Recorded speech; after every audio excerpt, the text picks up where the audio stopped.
ओम शांति। ओम शांति। ओम शांति। ओम शांति।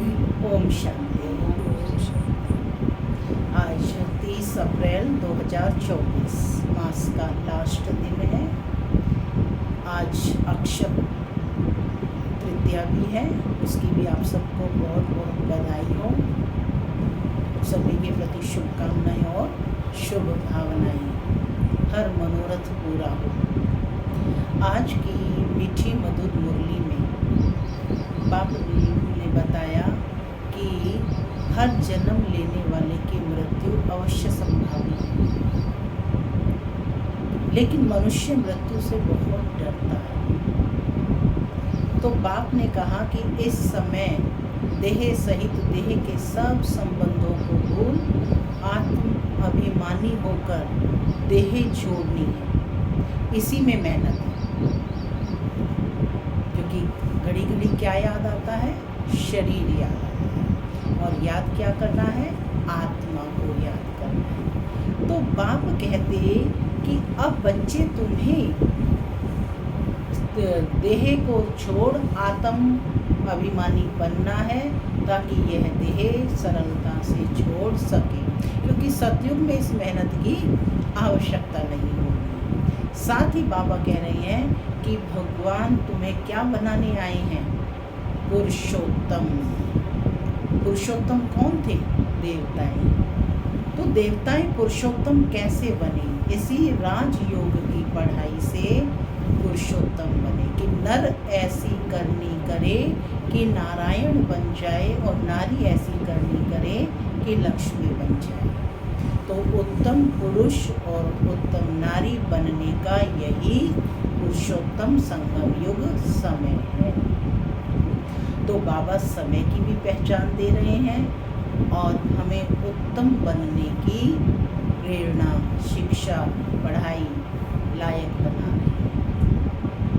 तो इस पुरानी दुनिया को, इस पुराने शरीर को हमें अब छोड़ना है, नया लेना है, सतयुग में जाना है। तो यही हमें अभ्यास करना है। सुनते हैं आज के डायरेक्ट ईश्वरीय महावाक्य। ओम शांति।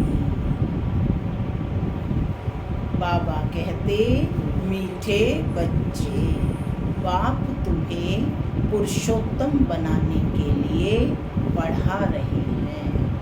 तुम अभी कनिष्ठ से उत्तम पुरुष बनते हो। सबसे उत्तम है देवताएं। बाप तुम्हें पुरुषोत्तम बनाने के लिए पढ़ा रहे हैं।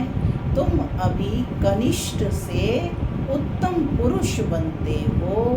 सबसे उत्तम है देवताएं। आज की मुरली से प्रश्न है, यहाँ तुम बच्चे कौन सी मेहनत करते हो जो सतयुग में नहीं होगी?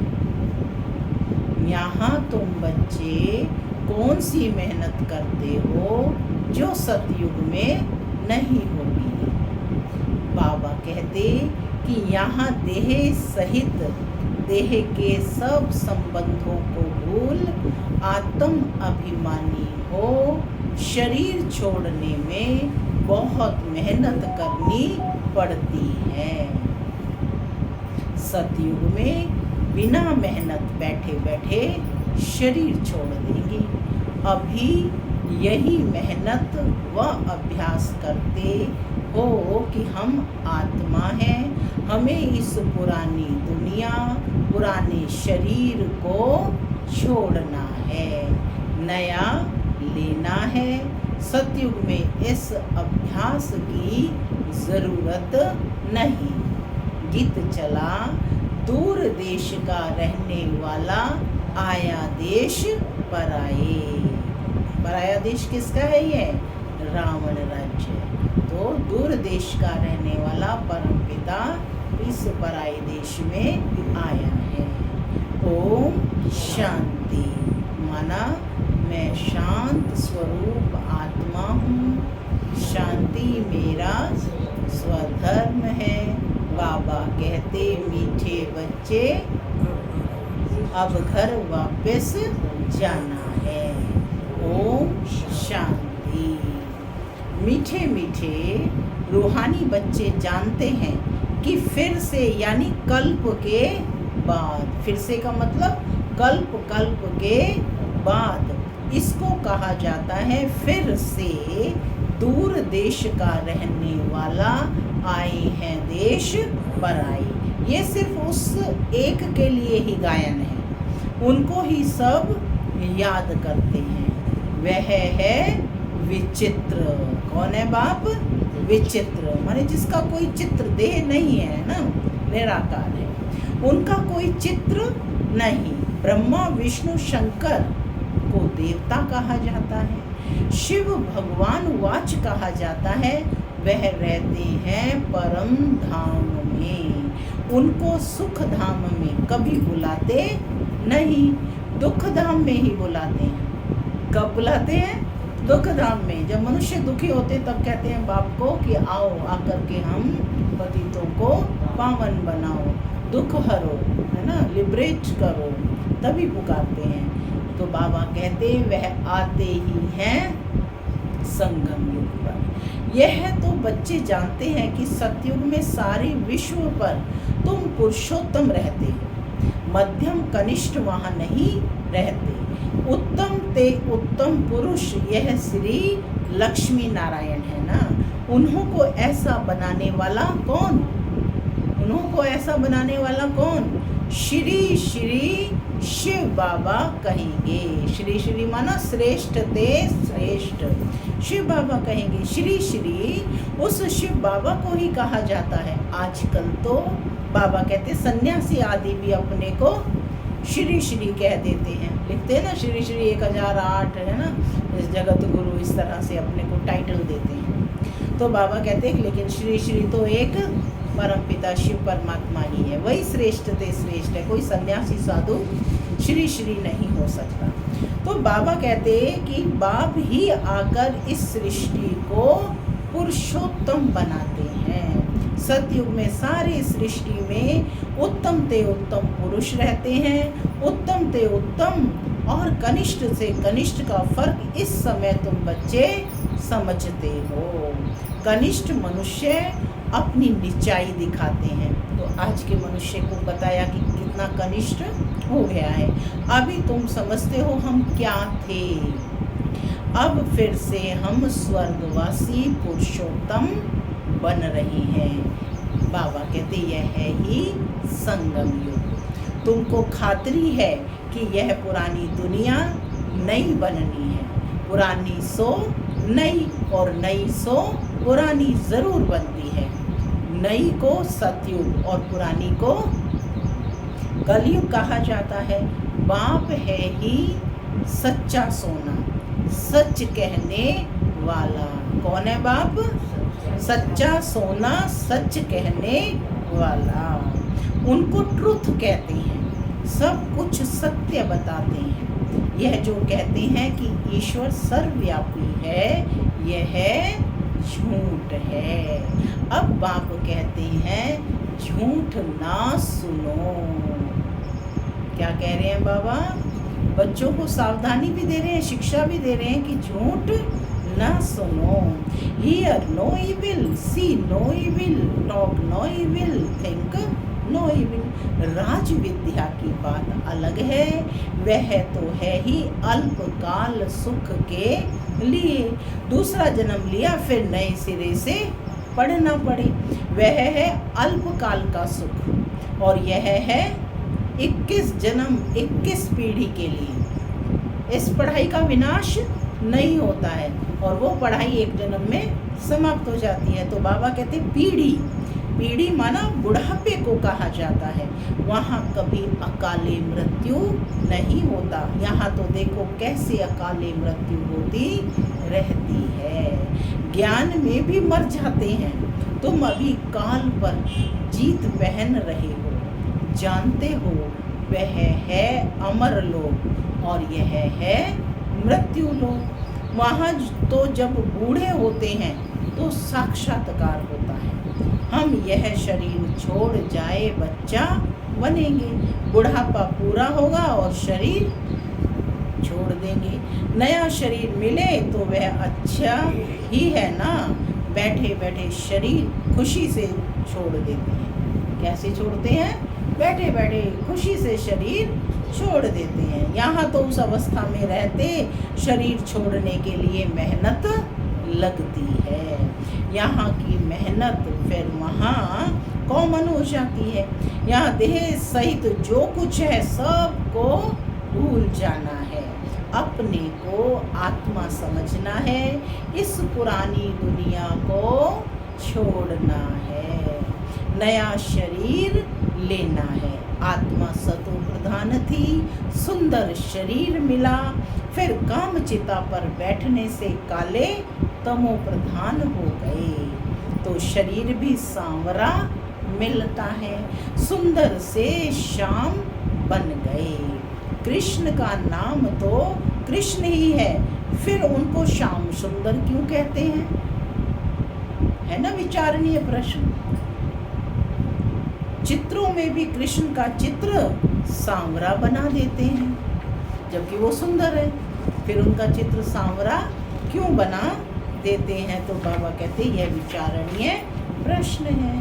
परंतु बाबा कहते अर्थ नहीं समझते।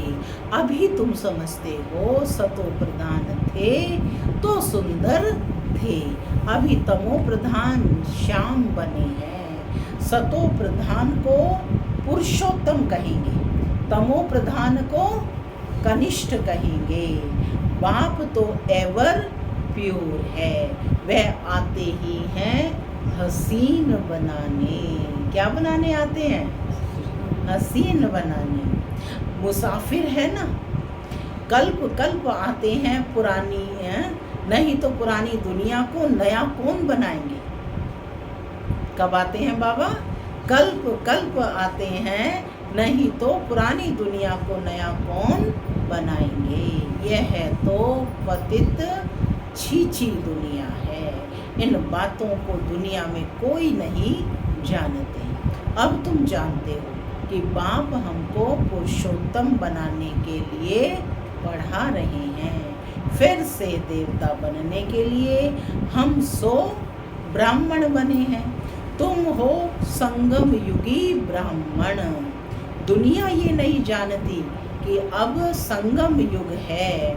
शास्त्रों में लाखों वर्ष कल्प की आयु लिख दी है, तो समझते हैं कलयुग तो अभी बच्चा है।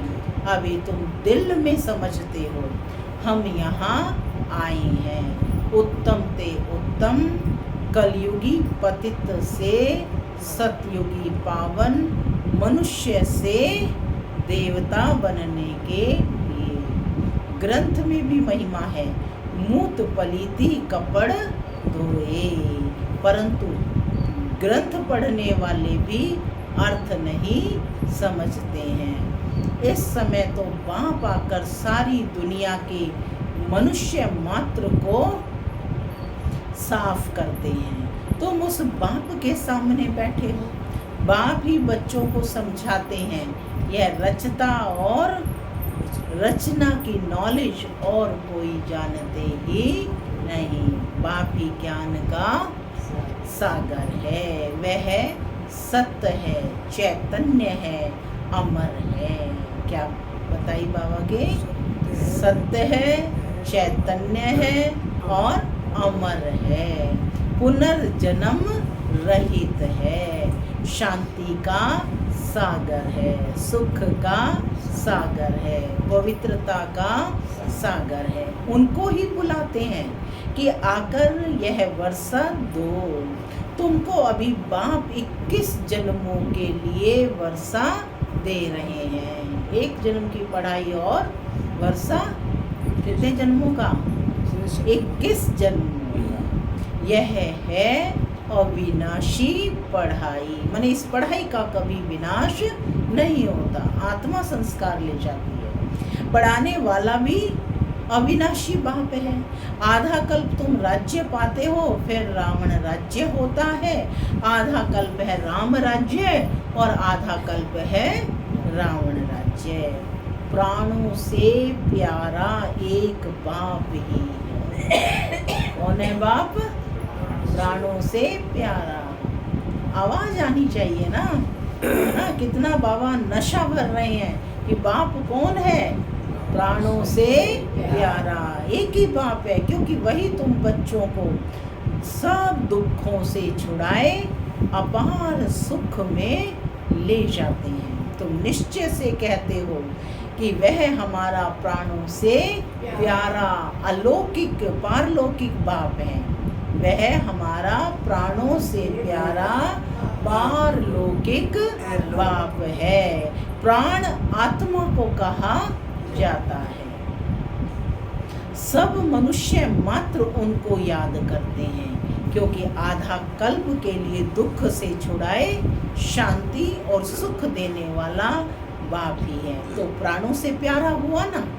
तुम जानते हो सतयुग में हम सदा सुखी रहते हैं, बाकी सब शांति धाम में चले जाएंगे। फिर रावण राज्य में दुख शुरू होता है। दुख और सुख का यह खेल है। मनुष्य समझते हैं यहाँ ही अभी अभी सुख और अभी अभी दुख है, परंतु नहीं। तुम जानते हो कि स्वर्ग अलग है और नरक अलग है। स्वर्ग की स्थापना बाप राम करते हैं, नरक की स्थापना रावण करते हैं। इस जिसको वर्ष वर्ष जलाते हैं, रावण को वर्ष वर्ष जलाते हैं। परंतु बाबा पूछ रहे हैं क्यों जलाते हैं? क्या चीज है रावण? कुछ नहीं जानते। कितना खर्चा करते हैं, कितनी कहानियां बैठ सुनाते हैं। राम की सीता भगवती को रावण ले गया। मनुष्य भी समझते हैं ऐसा हुआ होगा क्या? अब विचारणीय बात है ना कि क्या ऐसा हुआ होगा? राम की भगवती को ले जाए रावण को यह चुरा करके। अभी तुम सबका ऑक्यूपेशन जानते हो, यह तुम्हारी बुद्धि में नॉलेज है। सारे वर्ल्ड की हिस्ट्री ज्योग्राफी को कोई भी मनुष्य मात्र नहीं जानते होंगे। कल भी बाबा ने मुरली में कहा ना कि भक्ति में तो है ना वर्ल्ड की हिस्ट्री ज्योग्राफी कोई बताते ही नहीं है, या तो बाप ही आकर बताते हैं। बाप ही जानते हैं। उनको वर्ल्ड का रचयिता भी नहीं कहेंगे। वर्ल्ड तो है ही, बाप सिर्फ आकर नॉलेज देते हैं। बाबा ने कहा वर्ल्ड तो है ही, है ना, प्रकृति है ही, वर्ल्ड है ही, पुरुष है ही, पुरुष माना आत्मा, और परमपिता परमात्मा है। ये तीनों चीजें हैं, एटर्नल हैं, अविनाशी हैं। तो बाबा कहते वर्ल्ड तो है ही, बाप सिर्फ आकर नॉलेज देते हैं कि यह चक्र कैसे फिरता है। भारत में न लक्ष्मी नारायण का राज्य था, फिर क्या हुआ? देवताओं ने कोई से लड़ाई की क्या? पूछ रहे हैं, क्या देवताओं ने लड़ाई की? कुछ भी नहीं। आधा कल्प बाद रावण राज्य शुरू होने से देवताएं वाम मार्ग में चले जाते हैं। बाकी ऐसे नहीं कि युद्ध में कोई ने हराया, लश्कर आदि की कोई बात नहीं। ना लड़ाई से राज्य लेते हैं ना गंवाते हैं। यह तो योग में रहे पवित्र बन पवित्र राज्य तुम स्थापन करते हो, बाकी हाथ में कोई चीज नहीं। यह है डबल अहिंसा। एक तो पवित्रता की अहिंसा, दूसरा तुम किसको दुख नहीं देते। डबल अहिंसक कहा ना देवता।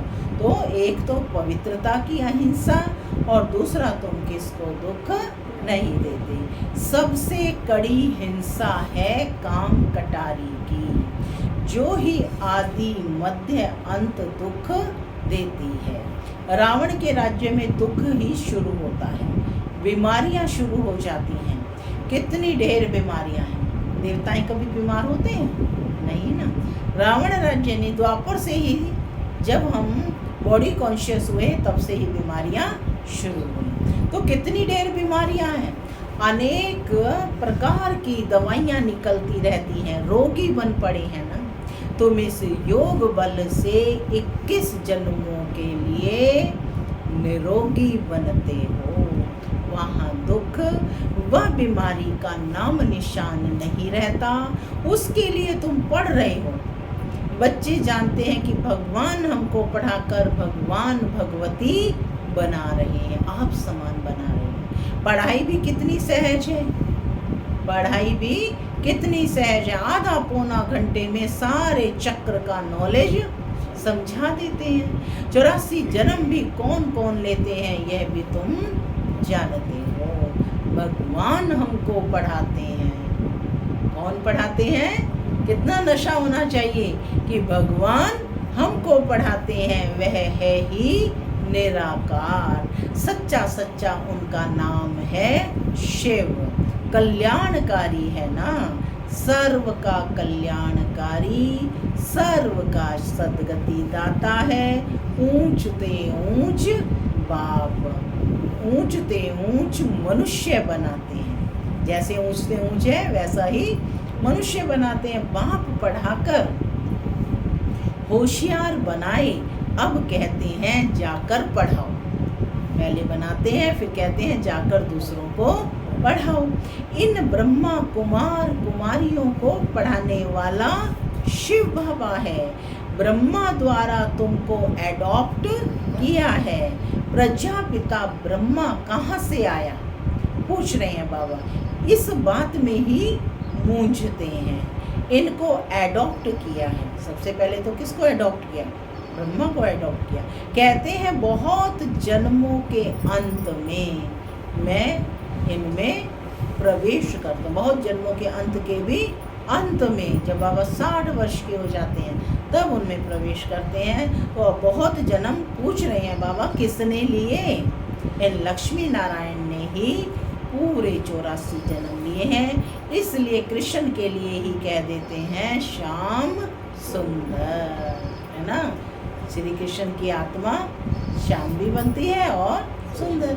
हम सो सुंदर थे, बाबा कहते हैं हम आत्मा ही सुंदर थे। फिर 2 कला कम हुई और कला कम होते होते अभी 9 कला हो गए हैं। क्या कहते हैं? मुझ निर्गुण हारे में कोई गुण नहीं।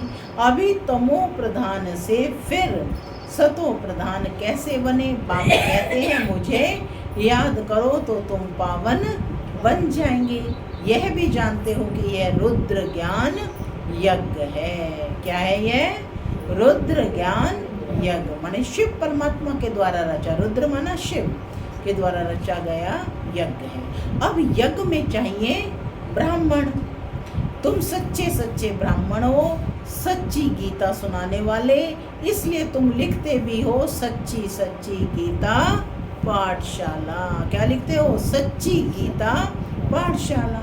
उस गीता में तो नाम ही बदल दिया है। हाँ, जिन्होंने जैसे कल्प पहले वर्षा लिया था वही आकर लेंगे। अपने दिल से पूछो कि हम पूरा वर्षा ले सकेंगे क्या? हर एक अपने दिल से पूछे, सेल्फ चेकिंग करें कि क्या हम पूरा वर्षा लेंगे? क्या हम इतनी पढ़ाई पढ़ रहे हैं? हमारा पुरुषार्थ तीव्र गति का है?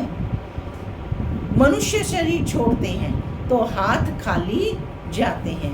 वह विनाशी कमाई तो साथ में चलनी नहीं है। तुम शरीर छोड़ेंगे तो हाथ भरतू, क्योंकि 21 जन्मों के लिए तुम अपनी कमाई जमा कर रहे हो। माने ये पढ़ाई के संस्कार साथ जाएंगे, इनकी प्रारब्ध वहाँ मिलेगी। मनुष्य की तो सारी कमाई मिट्टी में मिल जाएगी। इससे तो हम क्यों ना ट्रांसफ़र कर बाबा को देवें। जो बहुत दान करते हैं वह तो दूसरे जन्म में साहूकार बनते हैं, ट्रांसफ़र करते हैं ना। अभी तुम 21 जन्मों के लिए नई दुनिया में ट्रांसफ़र करते हो। तुमको रिटर्न में 21 जन्मों के लिए मिलता है।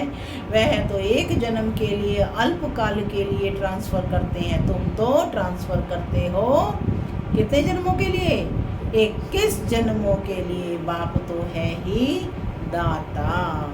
यह ड्रामा में नूंद है, जो जितना करते हैं उतना पाते हैं। वह इनडायरेक्ट दान पुण्य करते हैं तो अल्पकाल के लिए रिटर्न मिलता है, और यह है डायरेक्ट, क्योंकि अब तो परमात्मा स्वयं आया हुआ है ना। तो बाबा कहते हैं उनको इनडायरेक्ट मिलता है एक जन्म के लिए, और अब तो बाबा खुद आए हुए हैं, तो अभी सब कुछ नई दुनिया में ट्रांसफ़र करना है इनको, यानी ब्रह्मा को देखो, एग्जाम्पल है ना ब्रह्मा, कितनी बहादुरी की। तुम कहते हो सब कुछ ईश्वर ने दिया है, अब बाप कहते हैं ये सब हमको दो। जब कहते हो कि सब कुछ ईश्वर ने दिया है, तो अब सब कुछ हमको दो, हम तुमको विश्व की बादशाही देते हैं। बाबा ने तो फट से दे दिया, सोचा भी नहीं, ब्रह्मा बाबा ने सेकंड भी सोचा नहीं, फुल पावर दे दी, हमको विश्व की बादशाही मिलती है। वह नशा चढ़ गया, बाबा ने कुछ नहीं सोचा कि मेरे परिवार का, मेरे बच्चों का क्या होगा, सेकंड में सब कुछ बाबा को अर्पित कर दिया, तभी तो नंबर 1 गए ना। बच्चों आदि का कुछ भी ख्याल नहीं किया, देने वाला ईश्वर है तो फिर किसी का रिस्पॉन्सिबल थोड़े ही रहे। 21 जन्मों के लिए ट्रांसफ़र कैसे करना होता है, इस ब्रह्मा बाप को, बाबा को देखो, इस बाप को माना ब्रह्मा बाबा को देखो, फॉलो फादर, प्रजापिता ब्रह्मा ने किया ना। ईश्वर तो दाता है, उसने इनसे कराया। तुम भी जानते हो हम आए हैं बाप से बादशाही लेने। दिन प्रतिदिन टाइम थोड़ा होता जाता है, आफतें ऐसी आएंगी कि बात मत पूछो। कैसी आफतें आएंगी? अकल्पनीय, जिनकी कल्पना भी नहीं कर सकते हैं। तभी बाबा ने कहा बात मत पूछो। व्यापारियों का सांस तो मुट्ठी में रहता है, व्यापारियों का सांस तो मुट्ठी में रहता। देखो बाबा ने किस समय कहा था, जब ये साकार मुरली चल रही थी 69 से पहले, है ना। और आज देखो वही हालत हो रही है व्यापार जगत में। तो कहते हैं व्यापारियों का सांस तो मुट्ठी में रहता है, कोई जमघट ना आ जाए। सिपाही का मुंह देख मनुष्य बेहोश हो जाते हैं, आगे चल बहुत तंग करेंगे, सोना आदि कुछ भी रखने नहीं देंगे। बाकी तुम्हारे पास क्या रहेगा?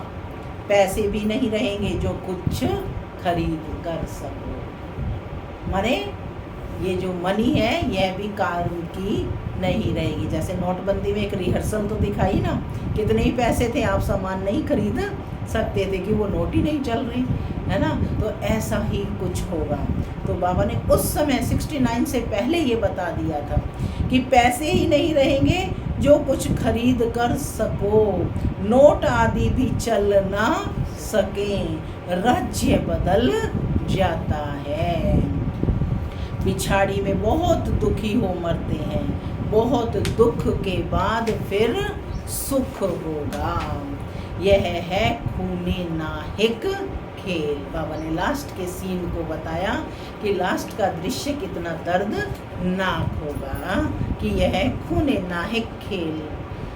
नेचुरल कैलेमिटीज़ भी होंगी, माने प्राकृतिक आपदाएं भी आएंगी चारों तरफ से। प्राकृतिक आपदाएं 5 तत्वों से आएंगी, जल, वायु, पृथ्वी, आकाश, है ना। इससे पहले बाप से पूरा वर्षा तो लेना चाहिए। भल बाबा कहते घूमो फिरो, सिर्फ बाप को याद करते रहो तो पावन बन जाएंगे।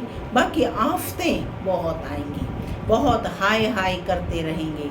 तुम बच्चों को अभी ऐसी प्रैक्टिस करनी है जो अंत में एक शिव बाबा ही याद रहे। क्या प्रैक्टिस करनी है? कि अंत में एक शिव बाबा ही याद रहे, उसकी याद में ही रहकर शरीर छोड़ें और कोई मित्र संबंधी आदि याद ना आए। यह प्रैक्टिस करनी है, बाप को ही याद करना है और नारायण बनना है। यह प्रैक्टिस बहुत करनी पड़े। कल भी बाबा ने कहा ना, देही अभिमानी बनो, आत्माभिमानी बनो, नहीं तो बहुत पछताना पड़ेगा। और कोई की याद आई तो ना पास हुआ।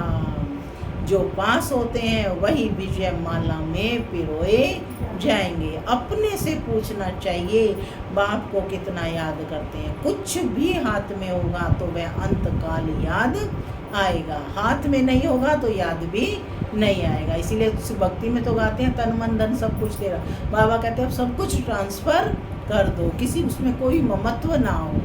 बाप कहते हैं हमारे पास तो कुछ भी नहीं है, यह हमारी चीज़ नहीं, उस नॉलेज के बदले यह लो तो 21 जन्मों के लिए वर्षा मिल जाएगा, नहीं तो स्वर्ग की बादशाही गंवा देंगे। तुम यहाँ आते ही हो बाप से वर्षा लेने, पावन तो ज़रूर बनना पड़े, नहीं तो सजा खाकर हिसाब किताब चुकतू कर जाएंगे, पद कुछ नहीं मिलेगा।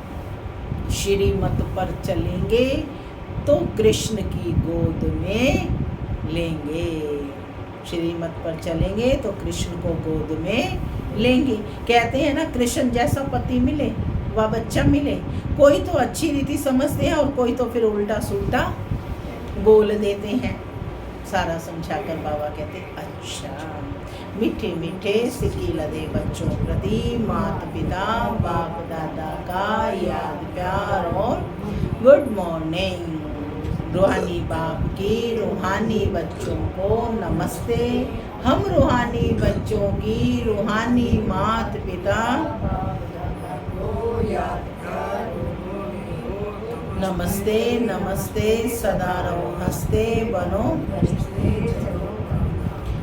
धारणा के लिए मुख्य सार पहला, जैसे ब्रह्मा बाप ने अपना सब कुछ ट्रांसफर कर फुल पावर बाप को दे दी, सोचा नहीं ऐसे फॉलो फादर कर 21 जन्मों की प्रारब्ध जमा करनी है। दूसरा, प्रैक्टिस करनी है कि अंत काल में एक बाप के सिवाय और किसी भी चीज़ कोई भी चीज़ याद ना आए। हमारा कुछ नहीं, सब बाबा का है, अलफ और बे। इसी स्मृति से पास हो विजय माला में आना है।